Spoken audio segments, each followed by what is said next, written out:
From the moment I received the text from my mother, I knew my limits were about to be tested again. It wasn't a simple message asking how I was doing, or if I wanted to join them for dinner. No, it was a plea for help, a desperate call to bail out my brother David, who had failed miserably once again. He had squandered our parents' inheritance on a failing business venture, and now he needed a financial rescue.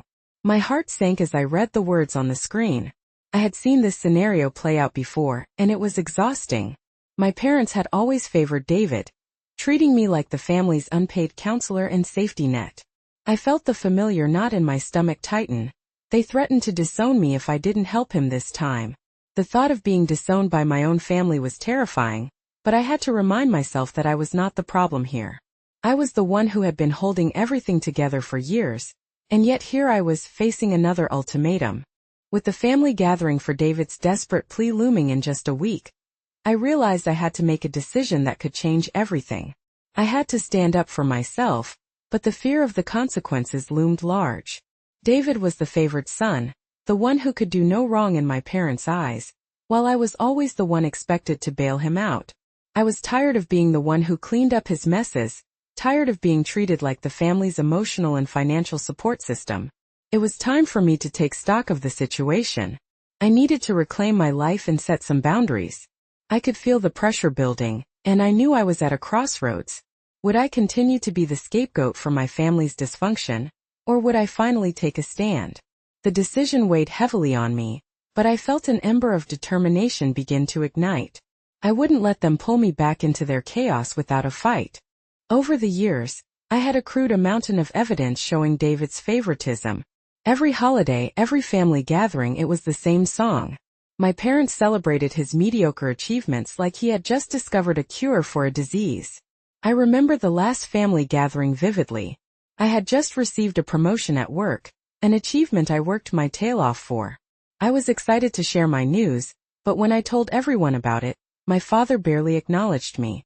Instead, he turned to David and said, "Look at how well you're doing, son.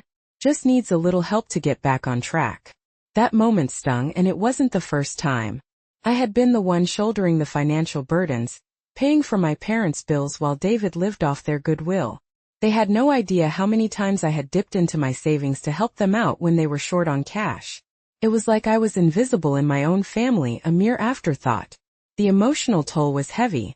I felt like I was constantly walking on eggshells, fearing that any misstep would bring a tidal wave of disappointment crashing down on me.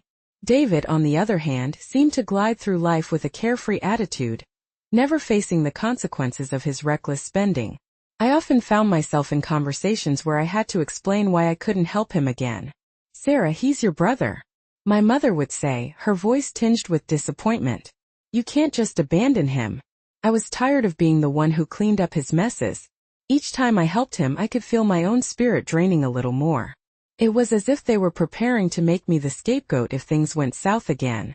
Then there was the added pressure from Aunt Linda, who always seemed to pop up at the right moment, urging me to stay involved. "Family is everything, Sarah. You don't want to create rifts, do you?" I understood her intentions were good, but her words felt like chains shackling me to a family dynamic that was toxic. I felt trapped, and every time I said no to David, they would make me feel guilty for it. I could practically hear the gears turning in their heads, calculating how much they could push me before I would crack. It was exhausting to constantly defend my decisions. I felt like I was being led into a trap I didn't want to be in. As the days passed, I kept replaying the same thoughts in my mind. My parents relied on me, and I had always been there for them. But at what cost? I was burning out, and I felt like I was losing my identity in the process. I needed to be able to breathe without the weight of their expectations pressing down on me. The pressure was mounting, and I could feel the walls closing in. I started to think about what life would look like if I didn't step in this time. What would happen to David? The guilt was suffocating, but I had to remind myself that I was not responsible for his choices. I was tired of being painted as the villain in their story. With each passing day, I felt more resolute. I had to start documenting everything. Every time I lent a hand, every time I stood in for my parents when David needed saving, I wanted to have proof that I had done enough. It wasn't just about money. It was about my emotional well-being too. I had to set boundaries, even if it meant facing the wrath of my family. My heart raced at the thought of it, but I realized I had to be my own advocate. I would not allow them to manipulate me into feeling guilty anymore. I knew I was walking a tightrope, and one wrong move could send me tumbling down. But I also knew that if I didn't stand up for myself now, I would be trapped in this cycle forever. I deserved better, and I was ready to fight for it. The day I found the bank statement in David's old room was the day I hit rock bottom. I had been putting off going through his things for months, but that afternoon, I needed to find some papers I had lent him.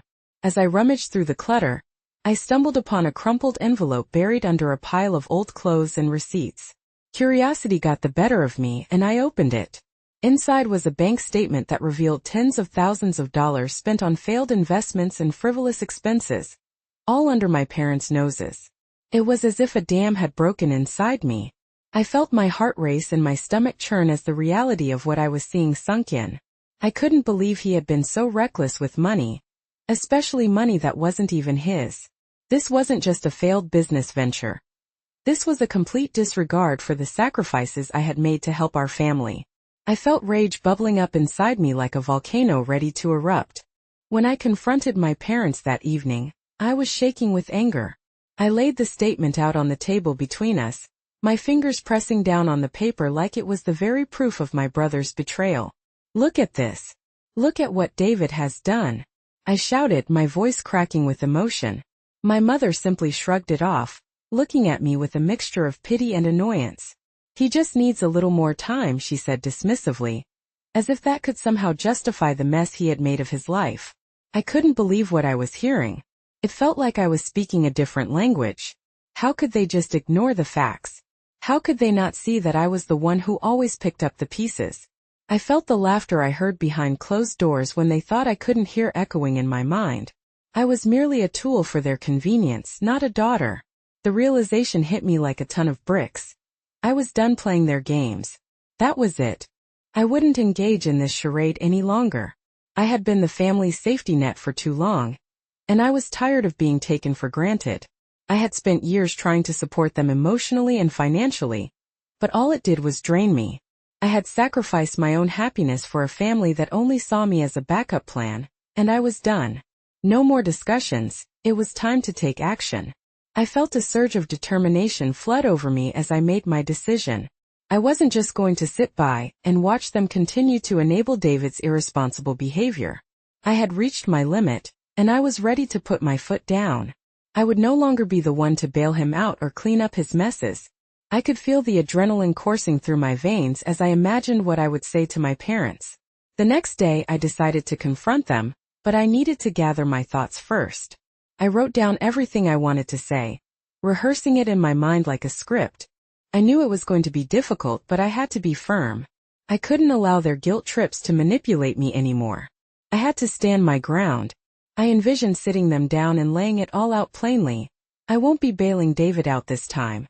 If he fails, he needs to face the consequences. I'm tired of being the one who cleans up his messes." I could already hear my parents arguing back, but I was determined to be steady. No more tears, no more pleading.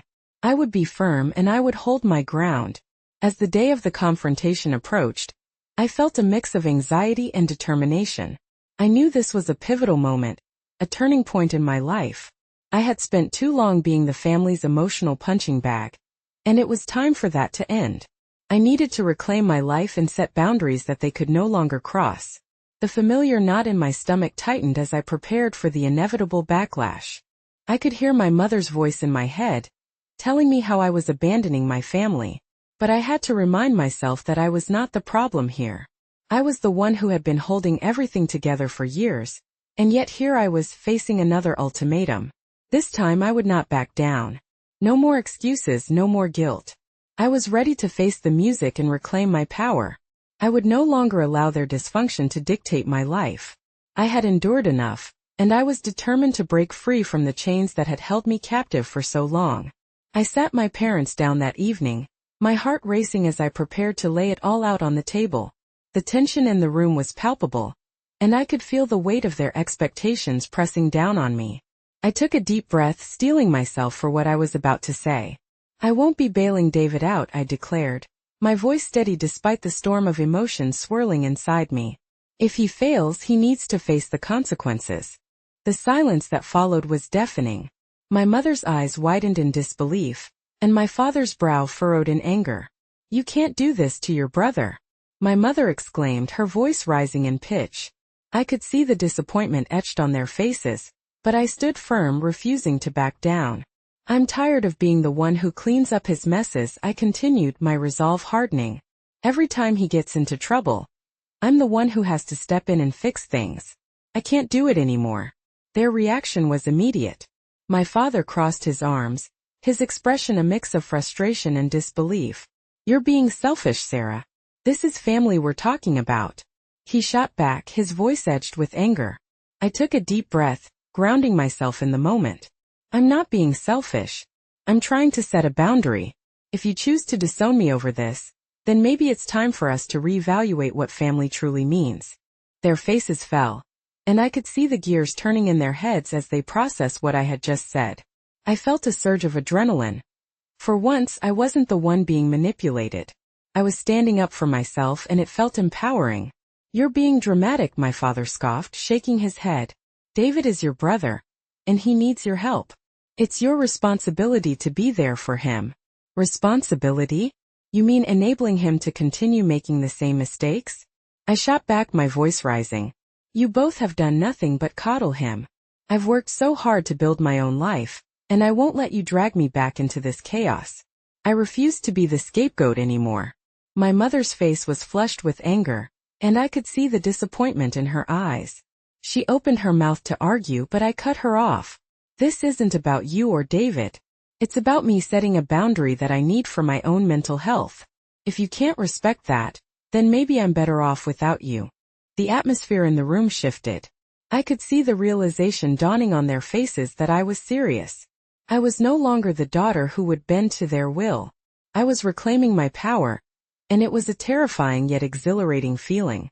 "I can't believe you would even consider abandoning your family over this," my mother said, her voice trembling with emotion.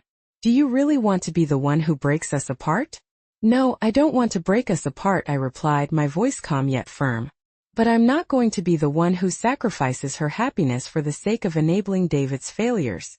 I've done that for too long, and it's time for me to put myself first for once." They fell silent, the weight of my words hanging in the air. I could see the disappointment in their eyes, but I also felt a sense of relief washing over me. I had finally stood my ground, and no matter how they reacted, I knew I had made the right choice. As they processed what I had said, I felt a flicker of hope that perhaps this would be a turning point for me. I didn't know what the future held, but I knew that I had to prioritize my well-being over their expectations. It was time for me to break free from the cycle of toxicity that had suffocated me for far too long.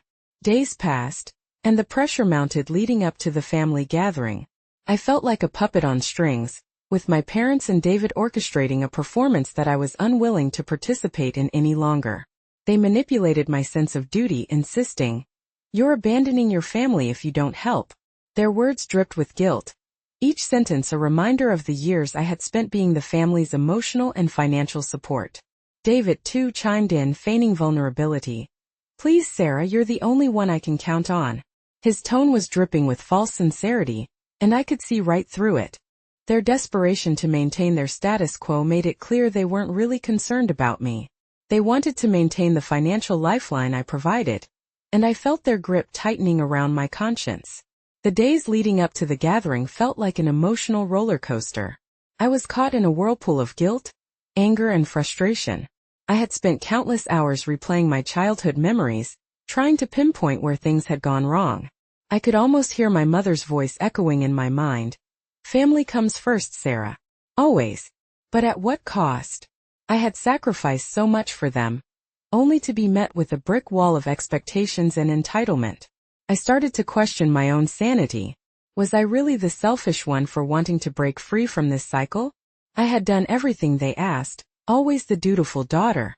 Yet here I was facing another ultimatum. Help David or risk being labeled the villain.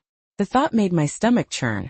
I tried to prepare myself for the inevitable confrontation at the family gathering. I could already picture the scene. My parents cornering me in the living room, David looking on with a mix of entitlement and desperation. I knew they would try to manipulate my emotions, playing on my sense of responsibility. It was a game I was all too familiar with, but this time I was determined not to fall for it. As the gathering approached, I felt a simmering anger bubbling beneath the surface. I was tired of their games, tired of constantly being put in a position where I had to choose between my own well-being and their expectations. I felt like I was walking a tightrope, and one wrong move could send me tumbling down into chaos again. I thought about what it would be like to actually say no. Would my parents explode with anger? Would David throw a tantrum? The fear of their reactions loomed over me, but I had to remind myself that I was not responsible for their feelings. They had made their choices, and it was time for me to make mine. The night before the gathering, I lay in bed, tossing and turning. I felt like I was on the brink of a breakthrough, yet the weight of their expectations felt suffocating. I could almost hear the ticking clock, counting down to the moment I would have to face them. I needed to be strong, but the thought of their disappointment was a heavy burden to bear. When the day finally arrived, I felt a mix of dread and determination. As I entered my parents' house, I could already sense the tension in the air. My mother was bustling around the kitchen, trying to create an atmosphere of normalcy. David was on the couch scrolling through his phone, exuding an air of carefree arrogance. I felt a knot tighten in my stomach as I prepared for the inevitable confrontation. The moment my parents brought up the idea of chipping in for David's new opportunity, I could feel the pressure mounting. "You've always helped us, Sarah," they urged, eyes wide with anticipation. I felt the embarrassment wash over me as David smirked, expecting me to cave. This was their moment to push me back into my role, to shame me into compliance. I could feel the weight of their expectations pressing down on me, and for a brief moment I wavered. But then I reminded myself of the bank statement, the countless times I had been taken for granted, and the emotional toll it had taken on me. I knew I had to stand firm. As they laid the burden at my feet, I took a deep breath and reminded myself that I was no longer the person who would enable David's failures. I could feel the chaos swirling around me, but I was determined to let it happen. I wouldn't be the one to save him this time. The tension in the room was palpable as I stood there, silent yet resolute. I refused to engage in their emotional manipulation any longer. I watched as David's confidence wavered when he realized I wouldn't back him up financially. I ignored the frantic gestures from my parents, who expected me to come to the rescue. The silence from me spoke volumes. I felt a rush of empowerment as I realized I wouldn't be the one to enable his ineptitude any longer. I could see the panic in my parents' eyes as they tried to rally support from the rest of the family. I was no longer just a passive participant in this toxic family dynamic. I was ready to break free. At the family gathering, the atmosphere was thick with tension. You could cut it with a knife. My mother, trying to maintain a semblance of normalcy, brought up the idea that we should all chip in for David's so-called new opportunity. I could feel the eyes of the family on me, all expecting me to play my part in this familiar charade. "You've always helped us, Sarah," they urged, their voices dripping with anticipation like honey. It was as if they were all waiting for me to crumble, to revert back to the role of the dutiful daughter who would save the day. I felt a wave of embarrassment wash over me as David smirked in the corner, fully expecting me to cave in. This was their moment to push me back into my role, to shame me into compliance. I stood there silent, my heart pounding in my chest. I could feel the pressure mounting, their expectations pressing down on me like a weight I could no longer bear. The tension escalated as my mother continued. "Sarah, you know how hard it's been for David. He just needs a little help to get back on track." I could see the desperation in her eyes, but I was done with the games. This wasn't about helping David. It was about maintaining their status quo. They wanted to keep me in my place, the reliable one, the one who would always bail out David when he messed up. I could feel my resolve hardening as I remained silent, letting their words hang in the air. I wouldn't give in to their emotional manipulation. I wouldn't be the scapegoat anymore. I watched as David's smug demeanor began to waver, and for the first time, I saw a flicker of uncertainty in his eyes. He expected me to rush in and save him, but I wouldn't be doing that this time. As the conversation continued, I could sense the shift in the room. My parents were becoming increasingly agitated, and the whispers among the other family members grew louder. "Why isn't Sarah helping?" I could hear one of my aunts murmur. She's always been the one to step up. It was like a chorus of expectations, and I felt the walls closing in around me. I could picture David leaning back on the sofa, his arms crossed, wearing that ridiculous smirk as if he were entirely above the consequences of his actions. But that smirk was starting to fade. I realized that by not engaging, I was forcing him to confront his own failures without my support. The silence from me spoke volumes, and I felt a rush of empowerment course through me. I was no longer just a passive participant in this toxic family dynamic. I was taking a stand, and I could feel the chaos swirling around me.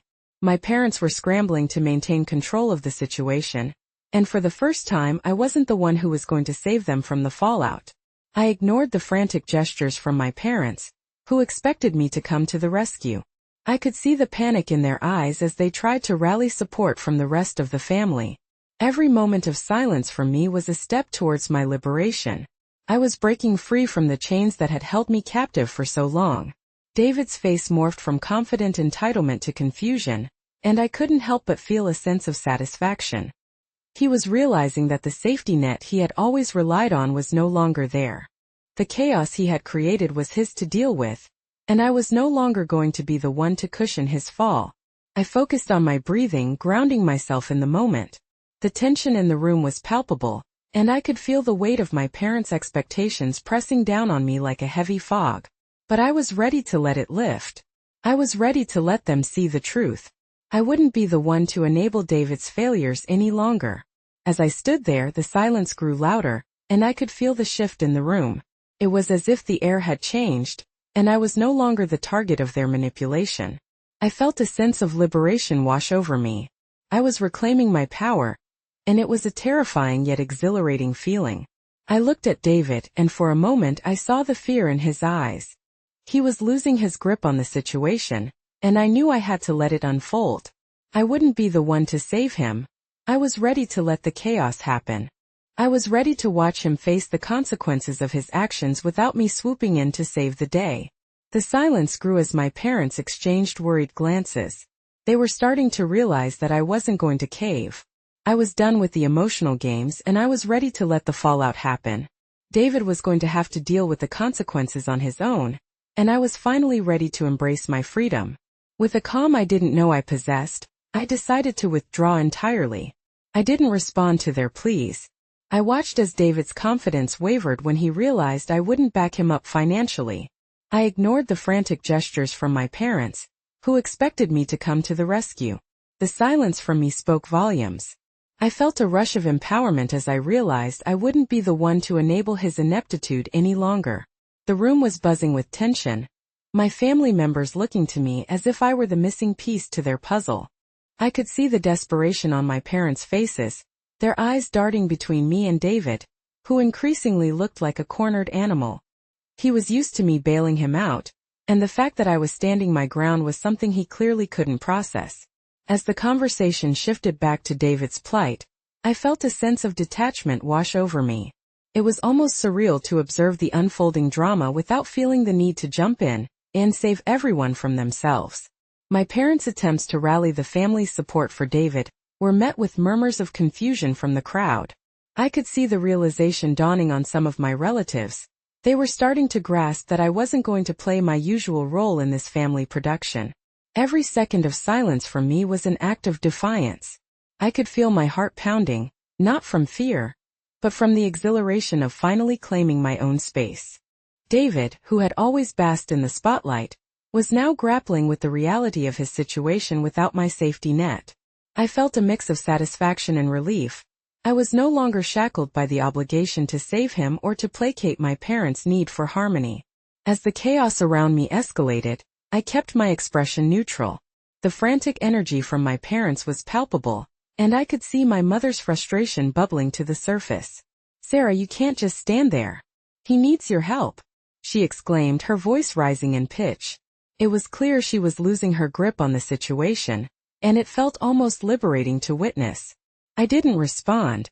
I wanted them to feel the weight of their choices. I wanted David to recognize that his actions had consequences, and that I was no longer willing to pay the price for his reckless behavior. The silence grew heavy, and I could feel the tension in the air like static electricity. I was done with being the one everyone relied upon. This isn't just about you, Sarah. What about family? My father shouted, his face flushed with anger. But it didn't faze me. In that moment, I understood that their definition of family was one where I was expected to sacrifice my happiness and well-being for their convenience. That was no longer acceptable. I kept my gaze steady, feeling more empowered by the second. David's facade was cracking. The smug confidence he usually exuded was replaced with an anxious energy. He glanced around the room, searching for allies among our relatives, but I could see that the tide was turning. They were beginning to see him for what he really was. A man who had squandered every opportunity handed to him. The murmurs among the guests grew louder, and I caught snippets of conversations. Has David really messed up again? One of my aunts whispered. I can't believe he's asking for help again, another commented. Those words were like sweet music to my ears, and I felt a sense of vindication wash over me. I hadn't just freed myself. I was freeing my family from the cycle of enabling. I could feel the tension in the room shift as David's attempts to plead his case fell flat. The more he tried to justify his failures, the more people began to question his judgment. I could sense their sympathy turning into skepticism, and it felt glorious to witness. For the first time he was vulnerable, and there was no one there to catch him when he fell. I took a deep breath, grounding myself amidst the chaos. I was finally breaking free from the chains that had bound me for so long. My parents were floundering without my support, and their attempts to regain control were futile. They were losing their grip on the narrative they had woven for so many years, and it felt empowering to be the one to pull the thread. As I stood there, the silence grew louder, and I could feel the shift in the room. I was no longer a participant in their toxic dance. I was an observer, and it felt liberating. I could see my parents exchanging worried glances, realizing that their usual tactics were failing. I was not going to cave, and they were starting to understand that I meant business. You're being unreasonable, Sarah. This is family. My mother shot back, her frustration boiling over. But I didn't take the bait. I had spent years being pulled into their emotional blackmail, and I was done. I had nothing left to prove to them. I was reclaiming my power, and I felt empowered by the choice I had made. The more they shouted, the more resolute I became. David's pleas fell on deaf ears. The audience that had once rallied around him was now questioning his worthiness. I felt a sense of satisfaction as I watched the chaos unfold. For so long I had been the one to shield my family from their own dysfunction, but now I was allowing them to see the truth. I stood firm, feeling a sense of peace wash over me. I was no longer the scapegoat, the one who cleaned up everyone's messes. I had taken a step back and I was finally free. David's face was a mix of confusion and anger, as he processed the fact that his usual tactics were no longer effective. I could see the wheels turning in his mind. He understood that he had lost his safety net. As the evening wore on, I could feel the tension beginning to dissipate. The gravity of the situation was sinking in, and I felt a sense of relief wash over me. I was no longer responsible for David's choices, and the realization was liberating. I had let the chaos happen, and it was beautiful to witness. In that moment I realized that I didn't need to be part of their dysfunction anymore. I could live my life without the burden of their expectations weighing me down. I was free, and for the first time in a long time, I felt like I could finally breathe. As the evening wore on, the atmosphere shifted from tense anticipation to outright chaos. It was as if the very foundation of our family dynamic was unraveling before me. David's initial confidence was slowly slipping away, and I could see the cracks forming in his carefully constructed facade. The guests, who had come to celebrate a supposed new beginning for him, were now witnesses to his failure, and the reality of his situation was becoming painfully evident. When the whispers started, it was like a ripple effect through the room. Did you hear how much money he lost? One of my aunts murmured to another. He's asking for help again? I couldn't help but feel a sense of vindication. This was the moment I had longed for. A moment where everyone could finally see David for who he really was, and where I wouldn't have to carry the weight of his mistakes any longer. My parents, desperate to regain control of the narrative, tried to rally the family around David. My mother, in particular, was frantic. We need to support him. He's our son, she exclaimed, her voice rising in desperate urgency. I could see her searching the faces of our relatives, looking for someone, anyone, to back her up, but the tide was turning against David. The more my mother protested, the more the guests began to murmur amongst themselves, questioning how it was even possible for one person to fail so spectacularly and repeatedly. "It's not that easy, Mom. He can't just keep coming back to us for help every time he messes up," I heard one of my cousins say, and it felt like a fresh gust of wind in a stuffy room. The energy in the space shifted. People were starting to take notice. My silence had broken the spell, and I could feel it.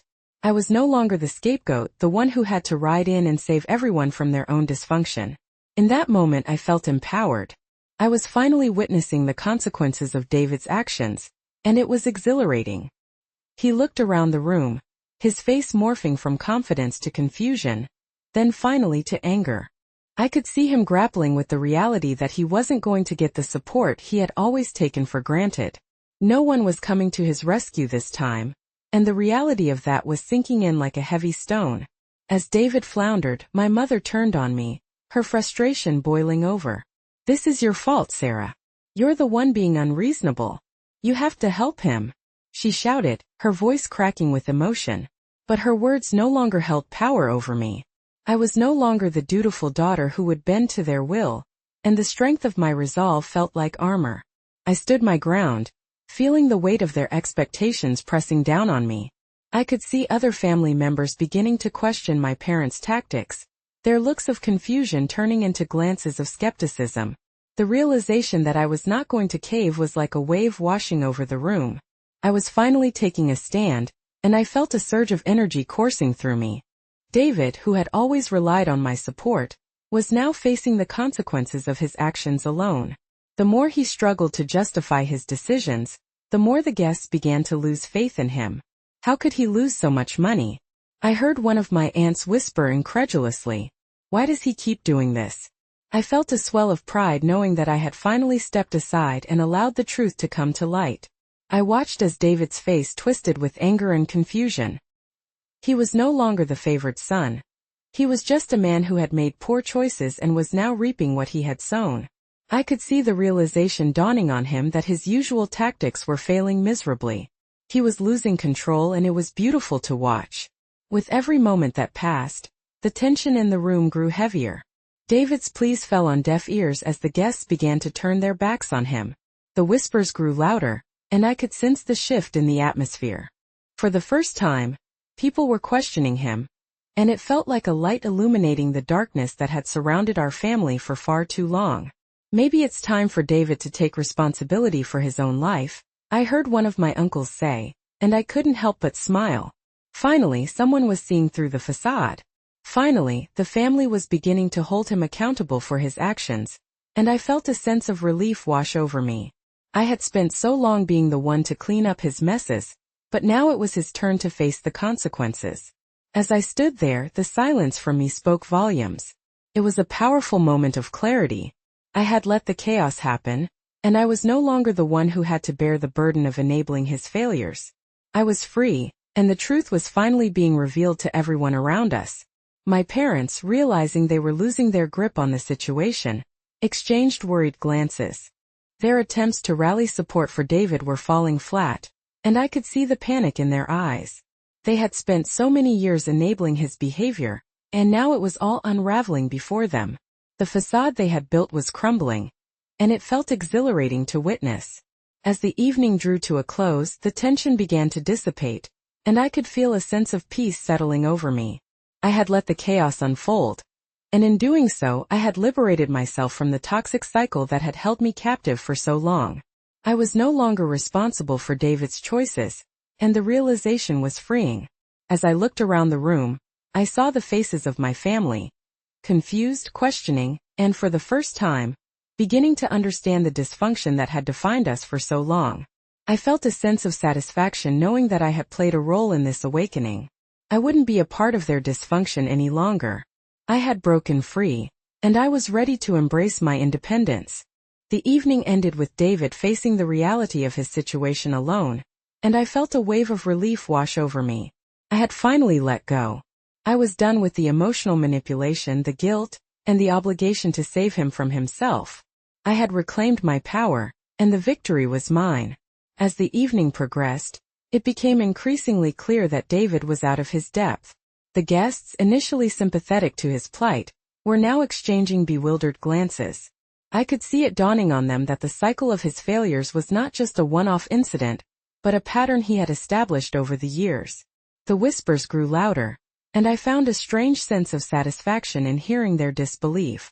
Did he really lose that much money again? One of my aunts asked, her voice tinged with incredulity.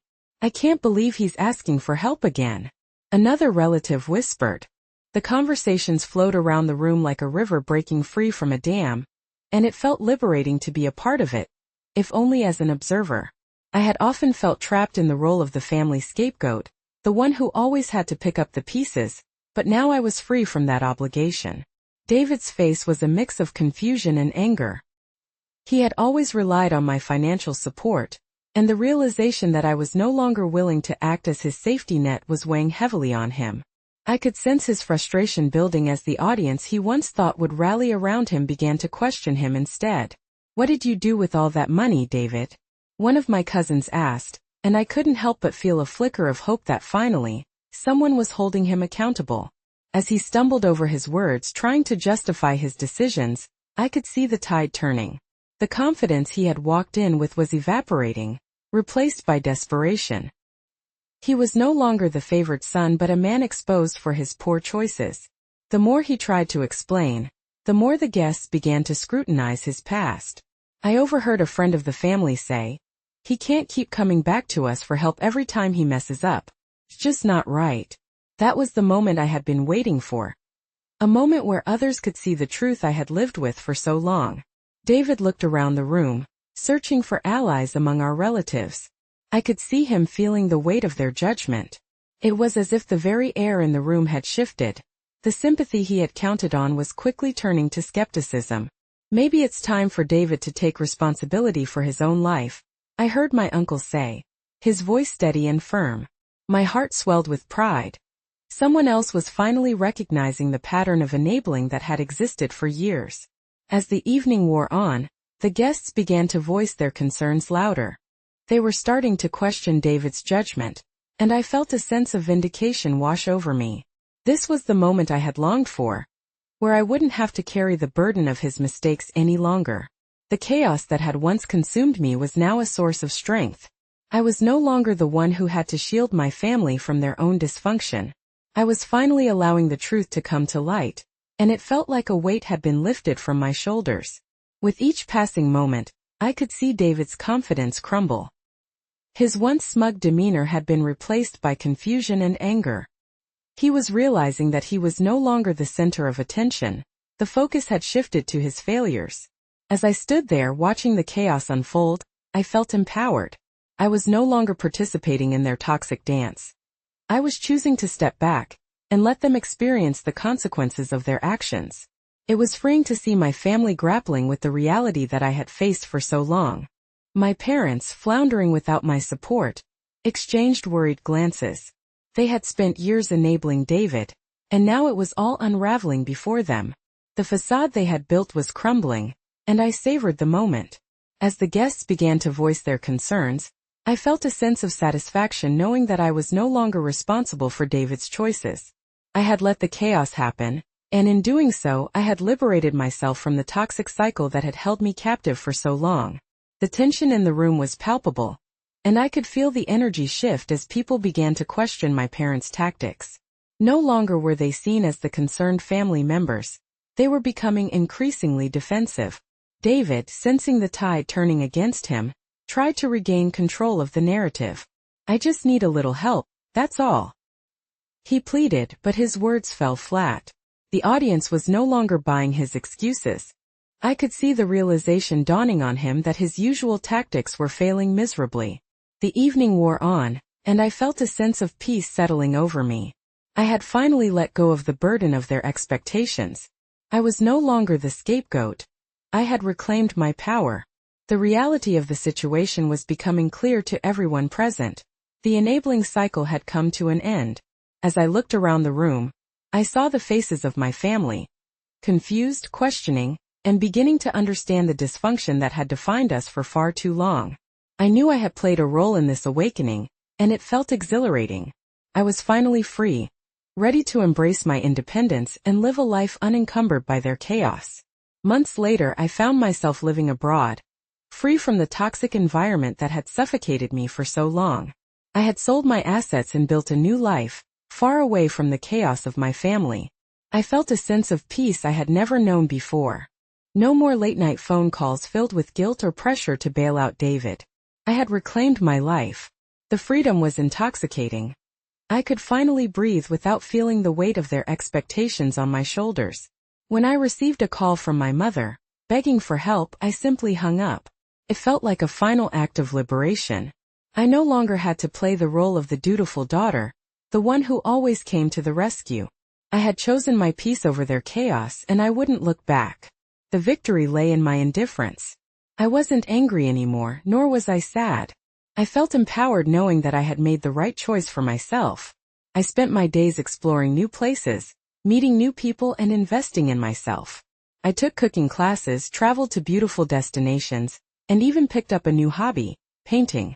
Each brush stroke felt like a release of years of pent-up frustration and resentment. I was finally living for me. My health improved, my finances stabilized, and I felt lighter. The peace I had found was priceless. I realized that I didn't need my family's approval or validation. I had cultivated a life that was filled with joy and authenticity. As I looked out at the sunset from my new apartment, I felt a deep sense of gratitude for the journey I had taken. I was no longer a part of their dysfunction. I had broken free, and the world felt full of possibilities.